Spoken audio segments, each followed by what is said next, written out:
Christ dans toute sa plénitude, dans tout ce qu'il signifie, doit être dans le ministère de la prophétie en vue. Et cette déclaration dans Apocalypse 19:10 récapitule tout cela. Elle rassemble en une seule phrase le ministère prophétique depuis son origine.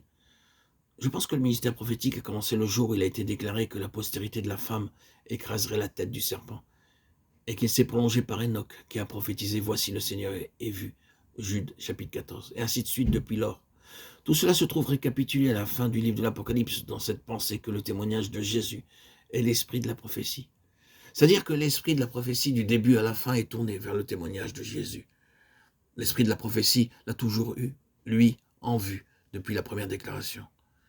La postérité de la femme jusqu'à « Voici le Seigneur est venu ». Remarquons comment très rapidement dans la parole de Dieu, le commencement et la fin nous sont présentés comme ne faisant qu'un. Tout ce qui sous-tend la parole a pour but le Seigneur Jésus-Christ dans sa plénitude. Il a donné des prophètes jusqu'à ce que nous parvenions à la plénitude de Christ. C'est cela la finalité. Et Dieu ne sera jamais satisfait par autre chose de moins que par la plénitude de son Fils, manifestée par l'Église. L'Église doit être l'expression de sa plénitude. L'homme parvenu à la maturité, c'est cela l'Église. Le ministère prophétique est pour la plénitude de Christ, la finalité de Christ. Centre et circonférence. Christ, le premier et le dernier. Christ dans le tout et Christ dans chaque détail. Voir Christ par révélation signifie que vous n'accepterez jamais rien de moins que cela. Vous avez vu, et toutes les questions ont été réglées pour vous. La manière de parvenir à la finalité de Dieu, c'est voir par le Saint-Esprit. Et cette vision, c'est le fondement du ministère prophétique. Je pense que cela peut être suffisant pour montrer ce qui a été dit. Si nous voyons la nature du ministère, aussitôt nous verrons ce qu'est le vase.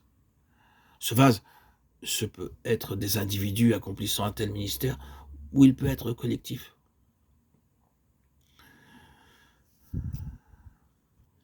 Et nous devons voir cela non de manière technique ou en termes d'apôtres, de prophètes, ou comme à des emplois, mais comme des fonctions vitales.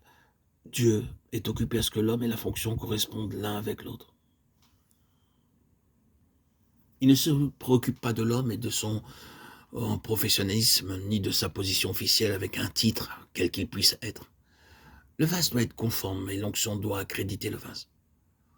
Nous n'irons pas nous proclamer prophètes, mais Dieu fasse qu'il puisse se lever un ministère prophétique pour notre temps, pour que son plein dessein concernant son Fils soit présenté à son peuple. Le peuple en a besoin, et c'est là, bien sûr, le besoin de Dieu.